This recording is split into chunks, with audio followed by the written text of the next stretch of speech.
تاریخ کی ایک ایسی قوم جنہیں بے شمار نعمتوں اور قدرتی وسائل سے نوازا گیا تھا، یہ لوگ لین دین اور تجارتی مرکزوں پر اپنی عورتوں کو کیوں لایا کرتے تھے؟ اللہ نے اس بستی میں کس نبی کو بھیجا اور انہوں نے ان کے ساتھ کیا سلوک کیا؟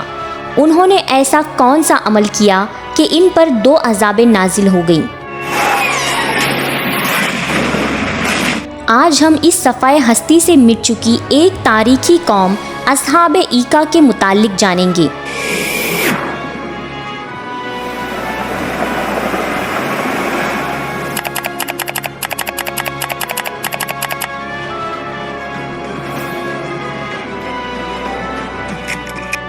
یہ 3000 سال قبل از مسیح کا زمانہ تھا، جب بحر کریم کے مشرقی کنارے اور عرب کے شمال مغرب میں مدین نامی ایک بستی آباد تھی۔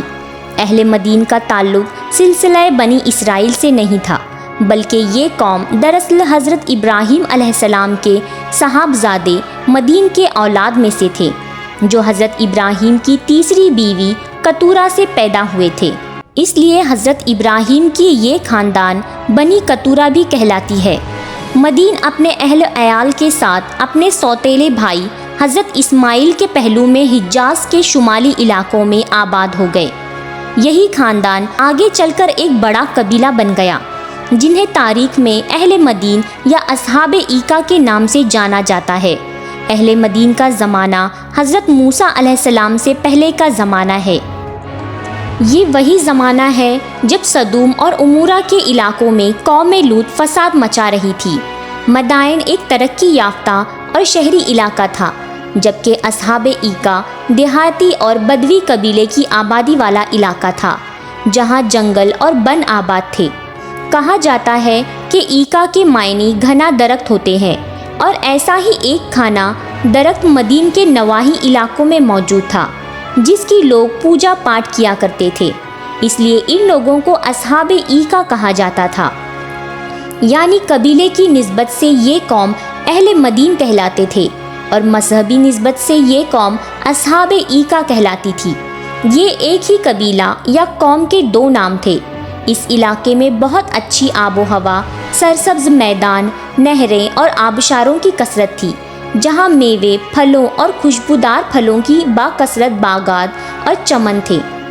اگر ایک شخص آبادی سے باہر کھڑے ہو کر نظارہ کرتا تھا تو اس کو یہ معلوم ہوتا کہ یہ نہایت ہی خوبصورت اور شاداب گھنے درختوں کا ایک جھنڈ ہے۔ اس قوم کے لوگ بڑے اور وسیع جنگلات، باغوں اور پھلدار درختوں کے مالک تھے۔ اہل مدین کے لوگوں کی بنیادی پیشہ تجارت تھا۔ اس قوم کے لوگوں کی زندگی پرسکون تھی اور فراوان دولت کے مالک تھے، لہٰذا اللہ کی عطا کی ہوئی ان نعمتوں کا شکر ادا کرنے کی بجائے اہل مدین غرور و غفلت میں ڈوب گئے اور زمین میں خوب فساد مچانے لگے۔ دراصل اہل مدائن کے لوگ حقوق اللہ کے ساتھ حقوق العباد میں بھی پامالی کر رہے تھے اور تمام انسانی حقوق کی دھجیاں بکھیر رہے تھے۔ اہل مدائن کفر و شرک میں مبتلا تھے اور درختوں کی پوجا کیا کرتے تھے۔ لین دین اور بیاپار میں بھی وہ بے ایمانی اور ناپ تول میں کمی کیا کرتے تھے۔ راستوں میں بیٹھ کر لوٹ مار کرتے، لوگوں کے اموال چھینتے، گنڈا ٹیکس وصول کرتے اور قسم قسم کے کفریہ رسم و عقائد کی پیروی کیا کرتے تھے۔ اس زمانے میں ہند، فارس، عراق اور یمن سے جو بھی تجارتی قافلہ شام اور روم جاتے، انہیں مدائن کے علاقوں سے ہو کر گزرنا پڑتا تھا، لہٰذا اہل مدائن ان تجارتی قافلوں سے بھاری سراج یعنی ٹیکس لیے بغیر ان کو یہاں سے گزرنے کی اجازت نہ دیتے۔ انہوں نے بین الاقوامی تجارتی علاقوں پر اپنا قبضہ جما رکھا تھا اور قافلوں سے ٹیکس وصول کر کے خوب مال کماتے تھے۔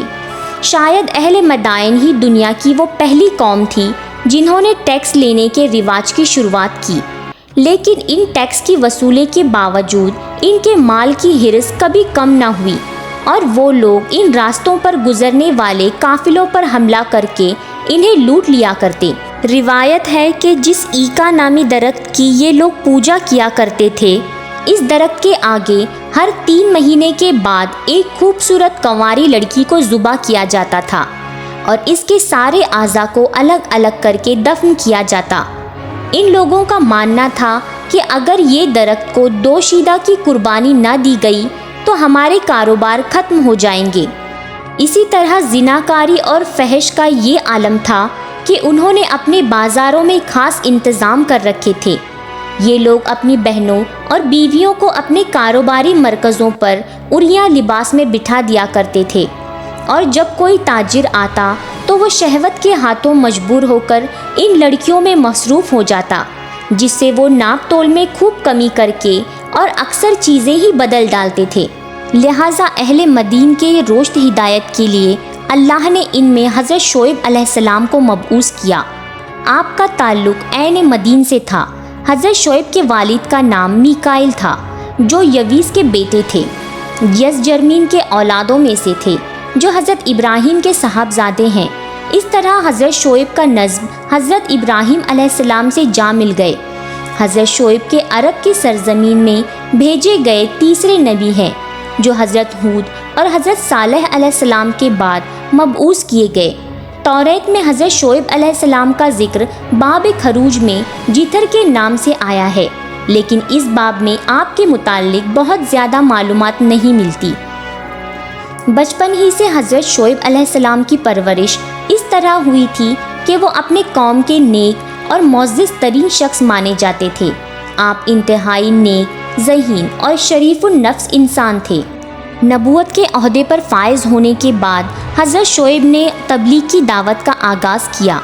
اہل مدین کو خطاب فرماتے ہوئے کہا، اے میری قوم، اللہ سے عبادت کرو کہ اس کے علاوہ تمہارا کوئی خدا نہیں، اور خبردار ناپ تول میں کمی نہ کرنا، اور میں تمہارے بارے میں اس دن کے عذاب سے ڈرتا ہوں جو سب کو احاطہ کر لے گا۔ میں تمہارے لیے ایک امانت دار پیغمبر ہوں، لہٰذا اللہ سے ڈرو اور میری اطاعت کرو۔ حضرت شعیب کی توحید کی دعوت سن کر قوم کے متکبر سردار غضبناک ہو گئے اور کہا، اے شعیب، ہم تم کو اور تمہارے ساتھ ایمان لانے والوں کو اپنی بستی سے باہر نکال دیں گے، ورنہ تم سب کو ہمارے مذہب پر واپس آنا پڑے گا۔ حضرت شعیب اپنی قوم کی بدعمالیوں پر سخت رنجیدہ رہتے اور انہیں بار بار واضح نصیحت کرتے۔ حضرت شعیب کی دعوت کے جواب میں اہل مدینہ تانا گنی کرتے ہوئے انہیں سنگسار کرنے کی دھمکیاں دینے لگے۔ قوم کے لوگوں کی دھمکیوں کے بعد حضرت شعیب کو اس بات کا اندازہ ہو گیا کہ ان کے دلوں پر مہر لگ چکی ہے اور ان پر کسی بات کا کوئی اثر نہیں ہوگا۔ لہٰذا انہوں نے اپنے رب سے دعا کی کہ اے پروردگار، ہم نے اور ہماری قوم میں انصاف کے ساتھ فیصلہ کر دیا، اور آپ سب سے اچھا فیصلہ کرنے والے ہیں۔ در حقیقت ان الفاظ کے ساتھ حضرت شعیب نے اپنی قوم میں سے جو کفار تھے ان کی ہلاکت کی دعا کی تھی، جسے اللہ نے قبول فرمایا۔ نافرمانی اور سرکشی کے پاداش میں قوم شعیب کو دو قسم کے عذاب ملے، ایک زلزلے کا عذاب اور دوسرا آگ کی بارش۔ لہٰذا روایت ہے کہ جب وہ اپنے گھروں میں آرام کر رہے تھے تو یک بیک ایک ہولناک زلزلہ آیا، اور ابھی یہ ہولناکی ختم بھی نہ ہوئی تھی کہ اوپر سے آگ برسنے لگی۔ قوم لوط پر عذاب آتا دیکھ کر حضرت شعیب علیہ السلام اپنے اہل و عیال اور ساتھیوں کو لے کر یہاں سے چل دیے۔ اللہ نے ان لوگوں پر جہنم کا ایک دروازہ کھول دیا، جس سے پوری آبادی میں شدید گرمی اور لو کی حرارت اور تپش پھیل گئی، اور بستی والوں کے دم گھٹنے لگے، اور گرمی کی تپش اتنی تھی کہ ان کے بدن جھلس جا رہے تھے۔ علامہ ابن کثیر لکھتے ہیں کہ یہ تپتی گرمی ان پر قائم کر دی، اور 7 دن مسلسل ان پر ہوا بند کر دی گئی، جس کی وجہ سے پانی اور سایہ بھی ان کی گرمی کم نہ کر سکا، اور نہ ہی وہ درخت کے جھنڈ ان کے کام آئے جن کی وہ پوجا کیا کرتے تھے۔ زلزلہ آیا اور آسمان سے آگ برسی، جس میں سب کے سب ہڈیوں کی طرح تڑپ تڑپ کر جل گئے، اور کچھ ہی لمحے میں سب کے سب جل کر ہڈیوں کا ڈھیر بن گئے۔ اگلی صبح یہ سرکش اور مغرور قوم اوندھے اور جھلسے پڑے تھے، اور یہ سرسبز و شاداب علاقہ جو کل تک مدائن کہلاتا تھا تخت و تاراج ہو چکا تھا۔ مفسرین نے لکھا کہ حضرت شعیب علیہ السلام مدین سے ہجرت کر کے مکہ آ گئے اور آخری دم تک یہیں قیام رہا۔ حضرت شعیب نے 400 سال کی طویل عمر پائی اور کعبہ شریف کے غربی جانب مدفون ہوئے۔ بعض مفسرین کے مطابق حضرت شعیب علیہ السلام کی ایک صاحبزادی کا نکاح حضرت موسیٰ علیہ السلام سے ہوا۔ اس طرح آپ کو حضرت موسیٰ کے سسر ہونے کا بھی شرف حاصل ہوا۔ آج مدین کا یہ علاقہ سعودی عرب کے شمالی مغربی ضلع تبوک کے علاقے البداد میں واقع ہے، جسے مدائن شعیب کہا جاتا ہے۔ مغرب میں سب سے پہلے برطانوی سیاح روپے روپیل نے سال 1850 میں مدائن شعیب کا سفر کیا۔ اس طرح مشہور مورخ حمد الجعفر اور یعقوبی نے بھی اپنی تصنیف میں مدائن شعیب کا ذکر کیا ہے۔ ان تحریروں کے مطابق یہ علاقہ 2000 سال قبل مسیح تک آباد تھا۔ مدائن شعیب نے چٹان تراش کر بنایا ہوا ایک قدیم نقلستان ہے، اور یہاں پہاڑوں اور چٹانوں میں بے شمار گھر اور تاریخی عبادت گاہیں تراش کر بنائی گئی تھی۔